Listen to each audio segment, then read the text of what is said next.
Hi, we here at What's Under the Bed are working diligently to bring you the best interviews. If you're enjoying our content, please like and subscribe. Leave a comment if you have an idea for a guest or just want to say hello.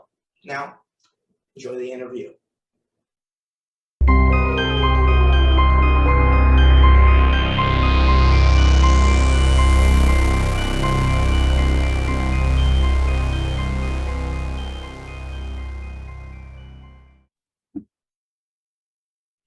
Nick ANTOSCA is a television writer, producer, and novelist. He's the creator and showrunner for the psychological horror anthology series Channel Zero. He also co-created and was the showrunner for the Fever Dream series Brand New Cherry Flavor, as well as the true crime dramas The Act, Candy, and the upcoming show A Friend of the Family, which premieres October 6th. He's also the executive producer for the Chucky television series, with its season 2 set to premiere October 5th. Nick, it's a pleasure. Thank you. Thanks for having me. So your parents met at Tulane University in New Orleans, where you were born in the early 1980s. Your father painted houses and your mother was an elementary school teacher. They lived in an apartment on St. Anne in a rough area of town that would flood years later during Hurricane Katrina. Crime was high at the time, and I read a woman was even decapitated nearby where you lived. Criminal neighbors threatened your parents by stealing their car and dumping it into Bayou St. John. So, when you were 4 or 5 years old, your parents escaped the crawfish, beignets, and humidity for a cabin in the woods in Thurmont, Maryland. You lived there for a year or two with a mountain and forest around you before finally settling in the suburbs of Rosemont, Maryland, near the border of West Virginia, about 8 miles from Harper's Ferry and across from a field with 2 tired horses. Which one of these locales would make the best setting for a horror story? A southern Gothic city like New Orleans, a cabin in the woods, or the suburbs? This is the most thoroughly researched interview that I've ever done. You just told me things about myself that I didn't even know about myself or had forgotten about myself. But I think that it's actually a great question, because all of those different places, Louisiana and rural Maryland and suburban Maryland, have definitely informed the kind of horror that I write and that I like. And the combination of the suburban setting and the grotesque or the Gothic in it, I think is a really kind of rich cocktail for horror. I mean, when I look at the horror shows that I want to do or the stories that excite me, they tend to be kind of based in normalcy, you know. So when I watch kind of more I don't know, like wild horror where things just keep getting crazier and crazier and crazier and crazier, I can appreciate that as an audience member, but I don't really relate to it or find it super resonant for me as a writer or storyteller. For me, the most kind of interesting horror stories to tell take place in something like the recognizable real world. There are exceptions, you know. I think Brand New Cherry Flavor is sort of more of a nightmare, but as you said, but you know, a story like No End House or Dream Door that takes place in really a kind of boring location is much more interesting or scary to me than something, you know, that takes place in like a haunted castle or whatever. And I remember talking with some director friends when we were shooting one of these shows about where would you most like to shoot, you know, and people had all sorts of different interesting answers, you know, in Italy, in the Antarctic or whatever. And I felt like the places that I would really most like to shoot are like suburban New Jersey, or just like really boring places, because for all the reasons I just said, you know, the horrific feels more horrific there, more out of place, more disconcerting. Oh, what scared you the most as a child? Was there like a fear of the dark or a monster under the bed?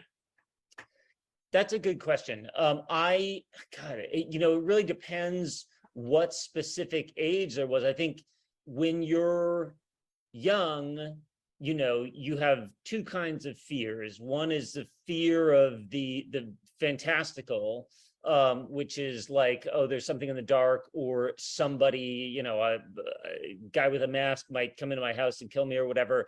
And then you have the fears that are much more grounded and kind of more elemental, like, you know, um, my parents might die or something, or these things that seem so permanent aren't permanent at all. And sometimes as a kid, you do experience those things, or you see people or love experience them, and that is I think more viscerally terrifying than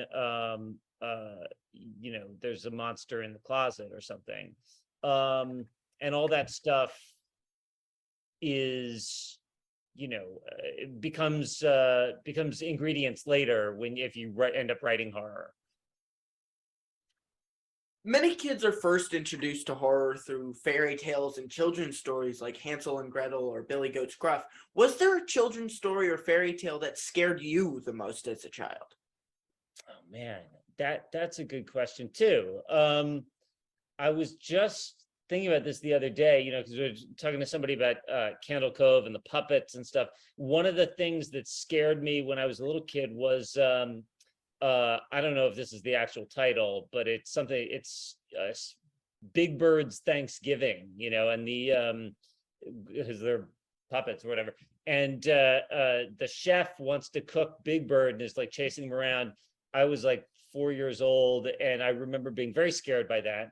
I also remember being really scared by seeing a bit of Jaws when I was like 6, and certain cartoons that weren't actually that scary. Like there was a Ghostbusters animated cartoon that for whatever reason really freaked me out. But I wasn't allowed to watch TV regularly when I was a kid. We didn't own a TV for a while. And then when I was like 6 or 7, I think we got a black and white TV. So all that I would watch was like Dennis the Menace cartoons, but in black and white, and it's sort of kind of incomprehensible if you only have basic cable. So I didn't really have TV until I was like, I don't know, maybe like 8 or 9. And at a certain point, I watched Night of the Living Dead and The Shining when I was probably like 10 or something. And those movies and one or two others, my dad would tape off TV, and he would cut out the most gruesome or inappropriate parts, and so I would watch them kind of edited. What was the question? I don't know, I rambled way off. What was something that I watched when I was young that scared me? Was there a children's story or fairy tale that scared you the most as a child? I feel like I'm gonna think of answers to this all night tonight, and different ones are going to come back to me, because there were a lot at different times, but those were some of them. What I just was kind of going over, and it would be like little parts of certain things. Like I saw the beginning of Raiders of the Lost Ark, and the skulls and stuff in the temple, and the people chasing him, and the snakes like scared me, even though there's lots scarier stuff in that movie. But yeah, certain things just kind of stick with you when you're forming. I was introduced to your work by reading your short story, The Quiet Boy, first published in Guernica magazine in 2019 and later adapted into the movie Antlers. The movie and the story have many differences, but essentially in both, there's a father who's possessed by an evil spirit and changes into a dangerous creature. The movie identifies the monster as the legendary Wendigo, while your story never really identifies what the creature is. You grew up with 15 miles of places like Frog Hollow, Hagerstown, and Crampton's Gap near Burkittsville.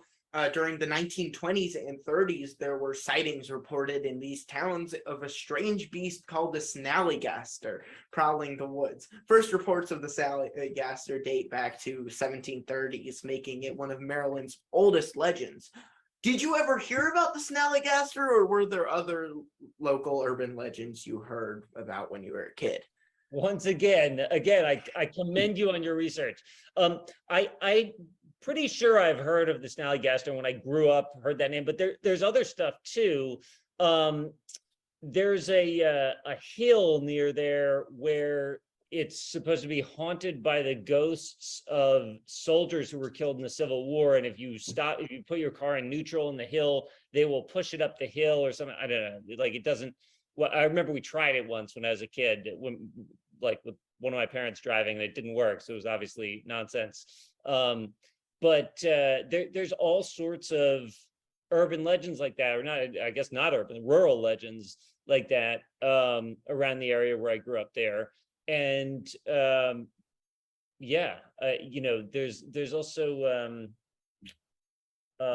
what's the dog with the red eyes that crosses the road in darkness? This is like a legend in the Northeast, I think. I can't remember what it's called now, but a good friend of mine claimed to have seen it. Yeah, no, I mean, there's the woods are full of those stories. And The Quiet Boy is loosely inspired by growing up in that area, which is the movie. They moved it to like I think the Pacific Northwest, but the story takes place like right around where I grew up. And it was intentional in the story that it not identify the creature that he turns into, even while kind of consciously knowing that if such a creature had existed or come about in that area, it probably would have been known as the Wendigo. Or somebody would have said that because of the indigenous myths that are, all over. In the story, it's more sort of an occult thing. The father is clearly kind of doing something, and he's got these like sinister dolls in the house. But I wanted it to be more kind of mysterious and an amorphous thing. And when we turned it into a film, they wanted to kind of be more I mean, the finished version of the film is a very different thing from the spec script that Henry Chasen and I wrote, which itself is a pretty different thing from the short story. So that is its own kind of lesson in the evolution of ideas from fiction to film.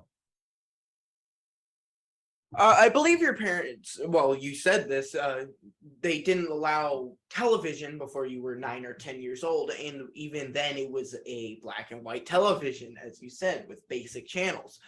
They also didn't allow toy guns, and they discouraged any sort of violent language. However, you had childhood friends, Ben, Phil, and others. And you played games where you'd pretend to hunt and kill each other with swords and makeshift guns. This sort of play is so common, it honestly seems primal. What do you think kids gain from that sort of play, and do you think horror taps into it somehow? Did I tell those stories in a past interview, or is that what? Why do you know all that? It's my little secret. Yeah, I mean, kids, especially boys, especially, growing up in the 80s and 90s and before that, yeah, I mean, we would play with Nerf guns. I don't know. Yeah, all that stuff was like totally normal. But my parents very kind of, I don't know what the word is. They weren't into violent movies, and they weren't into kind of like having toy guns and any of that stuff. And I think probably nor would I be if I had a kid now until they were a lot older. But yeah, I think there is a a fascination with violent play and violent games that can be cathartic and healthy. I mean, like kids, roughhouse and play competitive games, and that's a good thing, I think. But within reason and to a certain point. I would. What was the question again? It was, what do you think kids gain from that sort of play, and do you think horror taps into it somehow? Oh yeah. I mean, horror is cathartic, of course. I think I was always gravitating toward stories of danger, and scary creatures and violence and all this stuff. When I was a little kid, I from the age of 3, 4, 5, I was just constantly drawing stories of whatever, like pirates and dinosaurs killing each other, and my dad would kind of write in the dialogue in voice bubbles because I was too little to know how to spell. I mean, to me, that's healthy and cathartic. You're an animal lover, although animals don't fare well in some of your stories, but you've been a pet owner most of your life. Were you attacked by a dog when you were younger, and is that why you turned into possums? I actually was attacked by a dog when I was younger. Is that a picture of me that's a possum? Those are 2 possums, one there and one up there. Oh my God. I think there's 2. I feel like there's this is 2. some sort of weird dream that I'm having. No, those possums are I think they're rescues. I think that when we lived out in the country, we found some baby possums that were like by themselves, and that's a picture of me with them before we took them to the Humane Society. But I was attacked by a dog when I was younger. I have a scar. It's very light, very thin. I can't even remember which side of my face it's on. Like around here where when I was a kid, I rolled out of bed and fell on the dog that was sleeping beside me. The dog, bit and scratched me, and it wasn't terrible, but it did leave a light scar. Actually, I saw my dog, a different dog, kill a neighbor's dog once when I guess she thought that their dog was like running after my little brother. And so that was obviously, a very kind of disturbing, scary thing. Anyway, the moral of the story is, I've always loved animals. A follow-up question. Has your mother ever sent you a video of a dead cat? A video of a dead cat? Apparently. No. Apparently. Talk to everybody that is ringing a bell. Oh, I know what you must be referring to. Yeah, no, not a video, a photo. Yeah.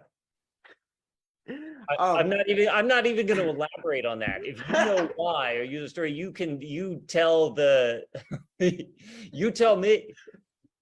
Apparently your family cat died. A family cat that you a beloved family cat that died, and your mother asked if you wanted to have a photo of her. Photo, yeah. Yeah. And she sent you the picture of the dead cat. Yeah, and I was like, I thought you meant alive, not in a hole in the ground.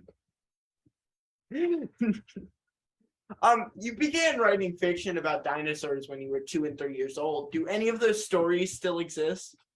Yes. I don't offhand know where, but they're in a box somewhere. I've seen them in the last couple of years. I can't remember if they're in with one of my parents or if I have them now here, but there's stacks and stacks and stacks of like printer paper from the late 80s, I guess it must be, with like pencil drawings of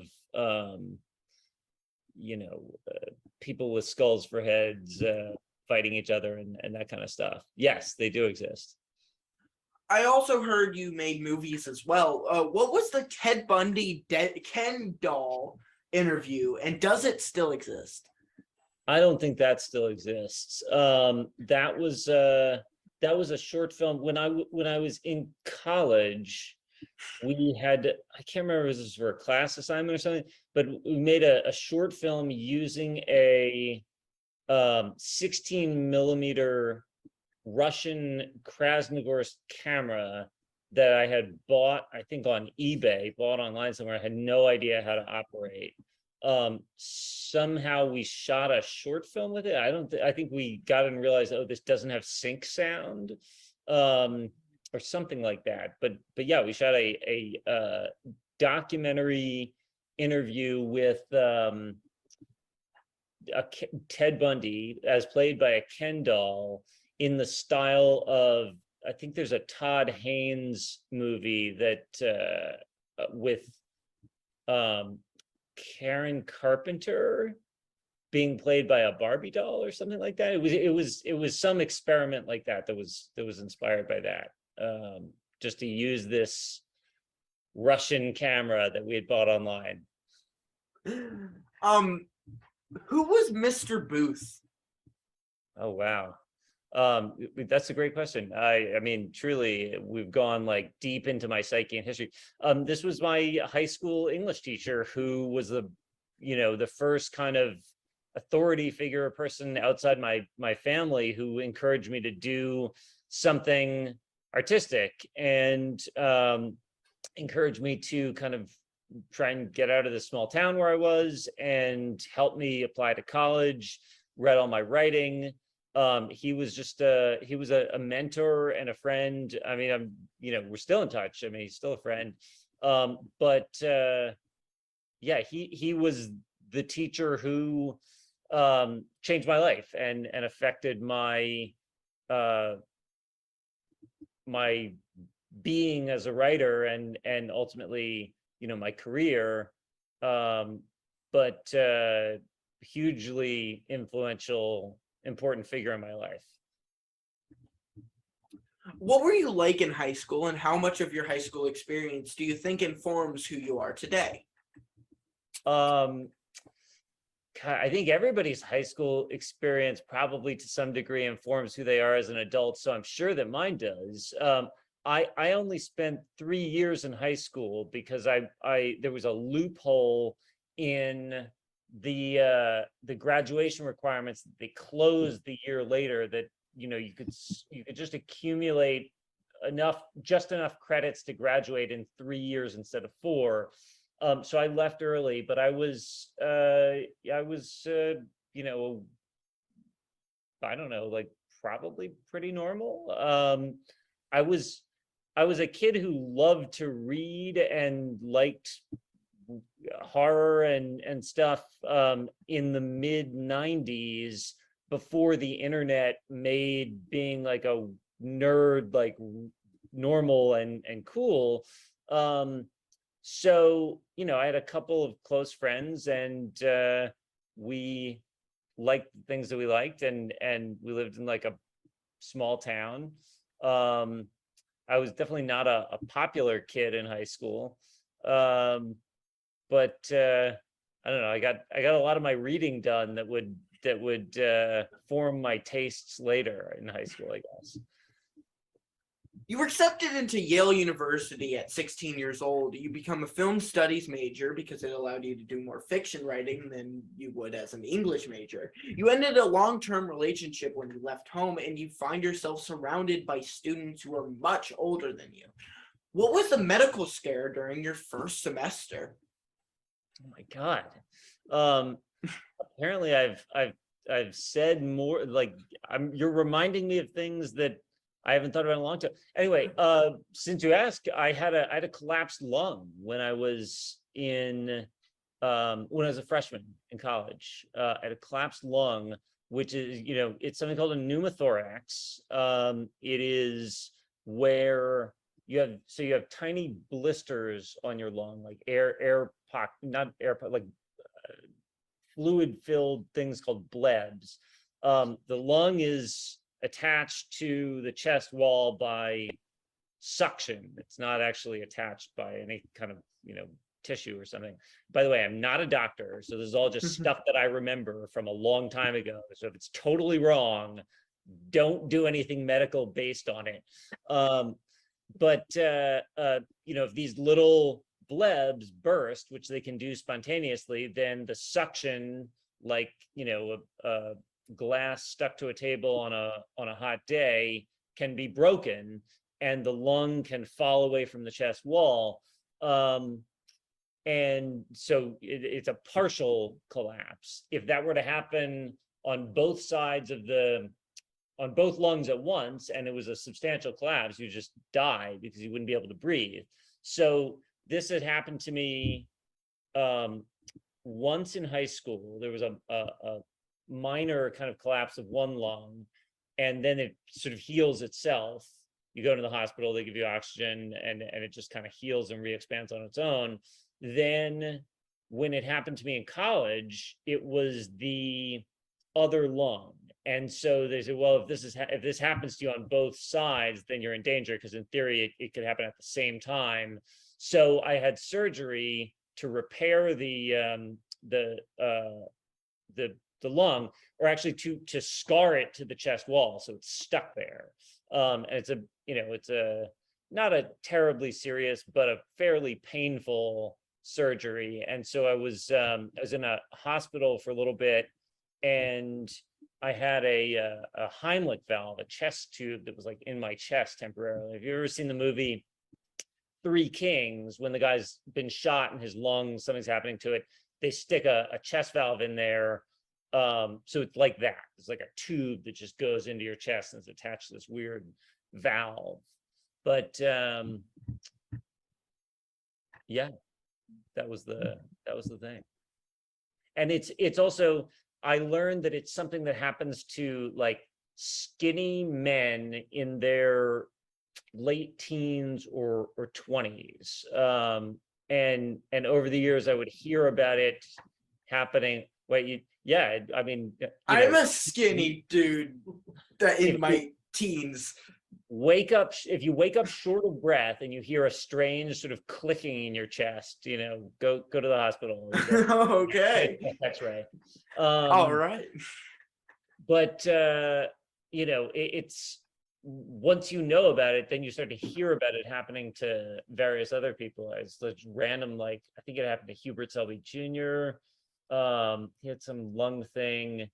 There's a lot of random people that I became aware had similar experiences with pneumothoraxes.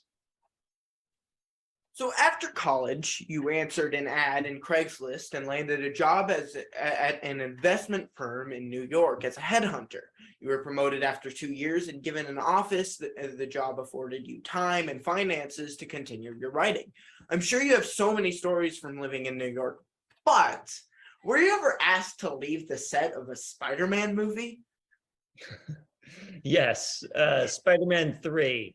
I emerged from my apartment, which was downtown in New York, and there was a huge crowd there, all sort of dressed strangely. And I asked somebody what it was, and they said they were shooting Spider-Man 3. And I just sort of wandered into the crowd, and I had no experience of being on set or anything. And then somebody said, I heard somebody who I now realize was an AD say, who's that guy? What are you doing? And are you? And I said, I don't know, I'm just here. And they said, yeah, that's what I thought. Get out of here. And so I was not in Spider-Man 3. Steve ANTOSCA is the artistic director for Verge Ensemble and your father. He is a composer of atonal experimental music and even wrote music for bukla, which is an obscure instrument and precursor to modern synthesizers. You wrote your first, I read you don't play an instrument, but music plays a role in your writing process. You wrote your first novel, Fires, in your dorm room while listening to songs from Kurt Cobain, Pearl Jam, and Velvet Underground. Do you believe more songs have been written about love, lust, or heartbreak? I don't think you can possibly answer that question because all three things overlap so substantially. All the same thing. Yeah. The Girlfriend Game is a selection of your short stories. We just lost the great Peter Straub last week. Peter Straub is an author whose books like Ghostland, Coco, and Shadowland, you've said, inspired you in your teens to be a writer. He wrote about your book, quote, "These lovely stories flowed out to us from a long, dark alleyway where Franz Kafka and Bruno Schultz are mugging Ray Bradbury. Nick ANTOSCA has reached a level of blissful mastery." Unquote. You've said, just what was it like to receive such a wonderful endorsement from Peter Straub? That was really exciting. I mean, I thank you for reading that. I've forgotten about that. I met Peter a number of times, mainly at, I think, ReaderCon, which is a genre literature convention that I went to a couple of times, and I mean, he was one of my literary heroes. He really was. Coco and Shadowland and a lot of the other books were a huge influence on me. And I've gone back and reread some of them in recent years, but it's really cool to meet. They say never meet your heroes, but I don't think that's true. I mean, sometimes, as long as you remember everybody's a human being and they all get, even the nicest people kind of have bad days or whatever, like, so you don't have crazy expectations. Meeting part of the what has really been one of the joys of my career in the past 15 years or so has been crossing paths with people who inspired me or seemed kind of brilliant and like just icons to me as a young person. Peter was one of those people. His passing is a great loss to the world of horror literature. And other people, it's like that I get to work with Don Mancini on Chucky after seeing the Child's Play movies as a kid, having just met Guillermo del Toro and other people whose work I admired so much. Yeah, I don't even remember what was the question. That's Peter. What was it like? Look, he was a really cool guy. He was just incredibly fiercely intelligent. Every conversation I ever had with him, and I didn't have many, like I didn't know him well. I probably met him 5 times or something like that. But he was just a really extraordinary man, it seemed like. After discovering an episode of The Shield, then skipping phone calls and classes to binge the series, you decide in 2008 you want to write for television. Along with your friend and writing partner Ned Vizzini, you two proceed to devour and study television. You watch pilots and series like Twin Peaks, The Shield, and Lost. You diagram them, study them, and break down their scripts. The two of you write a pilot script and even land an agent. What are you looking for when you watch a movie or television show for research? Well, it depends what I'm researching, but in the cases that you're talking about, we were just trying to learn how to write. I mean, we literally didn't know how to write TV shows. We were both novelists. And there's a certain kind of freedom in writing a short story or novel where the structure isn't, there is a basic structure, but you can kind of digress, you can do all these things, and it is very different from writing an episode of TV, which is a lot more sort of haiku like. And or maybe haiku like is wrong, but there's more of the restrictions like a form of poetry. And so what we really need to do is just understand the basic DNA of an episode of TV. And also the ones that break the rules. So we watch like Twin Peaks and stuff, and you know, early on too, after that kind of initial time when we were doing research, if I was writing a specific pilot or something, and then I would just go watch all pilots of other shows that were like that and try and learn like what they did that I liked and what they did that I didn't like. And yeah, and it's also, I think, useful to watch things that are in a totally different medium. Like you don't want to just be like trying to bring your influences.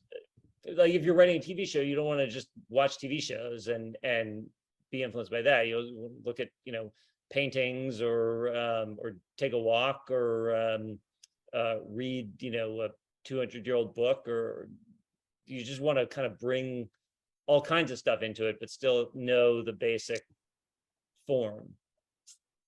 In 2010, you come to Los Angeles for 3 months and end up staying. After lots of cold calls, meetings, and pulling favors, a chance encounter in line at Comic-Con lands both of you in the writer's room for season 2 of Teen Wolf. I'm going to rush through this next part, but your accomplishments are no small thing. The both of you write for the series Teen Wolf, Last Resort, Then Believe, which was spearheaded by J.J. Abrams and Alfonso Cuarón. It was around this time in 2013 you lost your friend and writing partner to suicide. I read by tackling some of the themes in your work for the feature The Forest and the series Hannibal may have helped you process the loss of your friend. In a time with teenage suicide on the rise and kids are dealing with active shooter drills to go to school, do you think horror can provide catharsis for teenagers dealing with these fears? Yeah, I absolutely do. I mean, of course I do, but it's a very good question, because certainly some people who, are not well adjusted latch on to some horror and some stories and use it as a justification for doing terrible things, and that I think is something that as a storyteller you have to weigh and think about, and it's something that that I've thought about over the years. I do, of course, think that horror is an important valve, an important outlet, and I think that when I was a kid, I mean, Columbine happened when I was in high school. And whenever something very disturbing has happened close to home, either, in the news or directly in my life to me, I have not experienced the impulse to run away from it or avoid content that reminds me of it. I have experienced the very strong impulse to press on the wound is the wrong analogy, but look at it and re-experience it and get closer to it. Yeah, so I think that when I've experienced something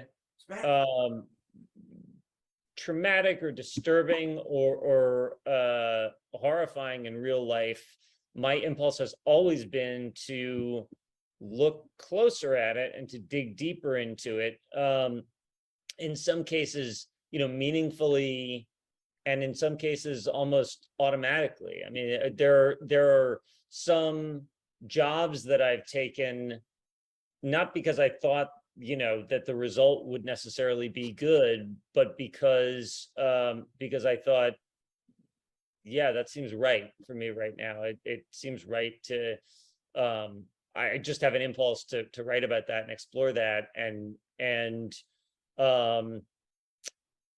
you know, when, because you brought it up, you know, when my best friend died, I feel like I read everything I read for the year or 2 years after that, or watched, was in some way connected to that subject matter, or resonant in that way. And you know, not everybody has that impulse. I think some people, if they go through something, or something really bad, they're going to want to immerse themselves in stuff that's the opposite of that thing. But I do think, you know, it was healthy and meaningful for me to write on shows, or write scripts that were really explicitly about some of the subject matter that you know, was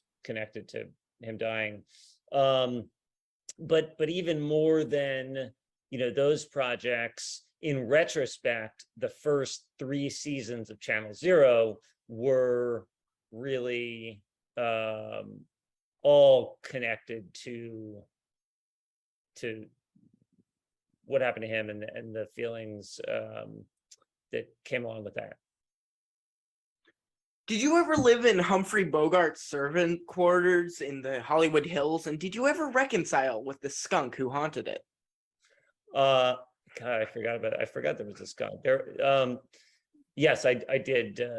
I did. I think you know that, but I did live in Humphrey Bogart's servants' quarters for a number of years. And that's right. There was a skunk there, and there was a totally different skunk at the next place that I moved to. I think there's just skunks all over LA. I think they don't like you. I know they like me. That's why they keep coming around. So then there's the creepy and amazing Channel Zero. You were the creator, showrunner, and executive producer for this Dreadfest. Max Landis and Don Mancini produced a few episodes with you. Pretzel Jack is on par with the greatest movie monsters, and I heard the Tooth Child came from one of your many vivid dreams. What makes a great monster, and why do we love them so much? You know, I try not to analyze it too much. I don't know exactly. You know, if I had a recipe for what makes a great monster, then there would be more, and also B, it would be too easy. But all I can say is it's, you know, it's like pornography. You know it when you see it. You know, it's something that comes out of your dreams. You know.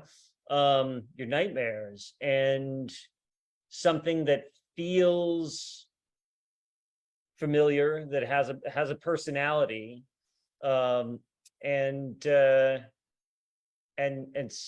feels like you've seen it before, and you pushed it out of your mind, you know, because you couldn't stand to look at it for that long. I don't know how to describe the feeling. Alexandra Peckman is your wife, who wrote and executive produced a film called Tentacles for the Hulu series Into the Dark, which you executive produced with her. She is an accomplished journalist who's now writing and directing films with projects in development with Bad Robot and more. Did jet lag interfere with your marriage proposal? Yes. I mean, I have no idea where you got all this information. It must be you know, but yes, when we got engaged, Allie was very jet lagged from being away in Brazil for a while, and kept falling asleep early on nights that I was going to propose. So I had to do it in the morning. Right when she woke up. Next up is brand new cherry flavor. This amazing fever dream is like a punk rock mix of David Lynch's Lost Highway meets Natural Born Killers meets True Romance with a pinch of Videodrome. 2 words, rib hole. It's beautiful to look at, and its kitten-filled madness is bat crap crazy. Where did the idea for kittens come from? The idea for Kittens came from Lenore Zion, the co-creator of the show. The kittens are not in the novel.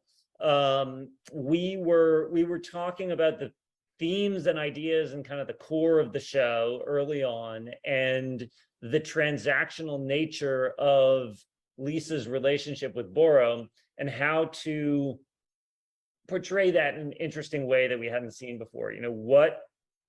What does it look like for this person to be taking something essential out of Lisa, something out of her core? How do we show that in a way that's not, drinking a vampire drinking blood or something that we've seen before? And Lenore came up with that, and immediately we knew that was a great idea. So I don't know where good ideas come from. Cats. Okay.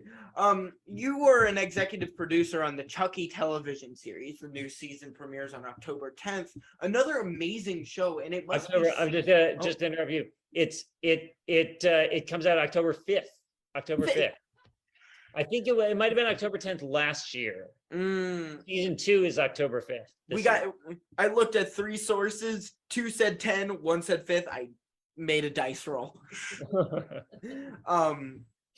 So October 10th, not 10th, 5th. October 5th. Another amazing show, and it must be so cool to collaborate with Don Mancini on his iconic franchise. I always thought the movies went to the next level when Jennifer Tilly arrived. What can we expect to see in this season? Oh man, I don't want to give too much away, but I think it's already been in the trailer. The kids end up going to Catholic school, which is a perfect setting for Chucky. And there's just a lot more Chucky mischief. There's some great guest stars. There's some great kills. Jake and Devin's relationship evolves. Jennifer is back. Yeah, I mean it's a blast. I've read books like The Stranger Beside Me, Helter Skelter, and In Cold Blood were influential to you as a writer. You were a master at horror, and now your shows The Act and Candy prove you're a master of true crime. On October 6th, your new true crime limited series, A Friend of the Family, airs. What can you tell me about the show? I hear the locations on it are fantastic. The locations are fantastic. Yeah, A Friend of the Family is the true story of the Broberg family, who in the 1970s were groomed and manipulated by their neighbor, who was a very charming, charismatic man who was obsessed with their daughter, who at the time was 10 years old. And over the next 6 years, he kidnapped her twice. And he had affairs with both the parents, both her mother and father, and put the family under his influence in this really almost incomprehensible way, but it's all true. And that is, it's a story that when I first heard about it, I couldn't stop thinking about it because it was just so disturbing, so shocking, and so seemingly incomprehensible. But when you dig deeper and deeper and deeper, the way in which they were manipulated is really fascinating, becomes sort of oddly relatable, and you start to think about, like, God, there are these moments when I've kind of been convinced to do something or that I didn't want to do, or kind of slowly gotten into a situation where then I went like, how did I get into this situation? And so just the psychology at the heart of the story is so fascinating and compelling and disturbing. I really wanted to help tell this story, and I'm very excited for people to see it. Would you share the recipe to your avocado and feta cheese concoction? Sure. The recipe is toast and avocado and feta cheese. That's it. And so some olive oil. Anyway, I don't know where I talked about this before, but yes, no lettuce, right? The writing snack. What's that? No lettuce, right? No, I don't think I've ever put lettuce on.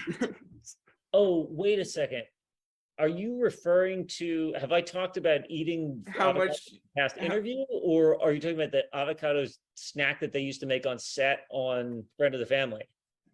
Eggs avocado thing that you cook, apparently. Oh, Eggs avocado. right. Yeah, no, that's a different thing. Listen, I've eaten a lot of avocados. That, I know what you're talking about now, and I had actually forgotten about that. No, I used to smash up avocados, mix them with eggs, and cook it as an omelet. That's been a long time. I don't know where I talked about that, but yeah.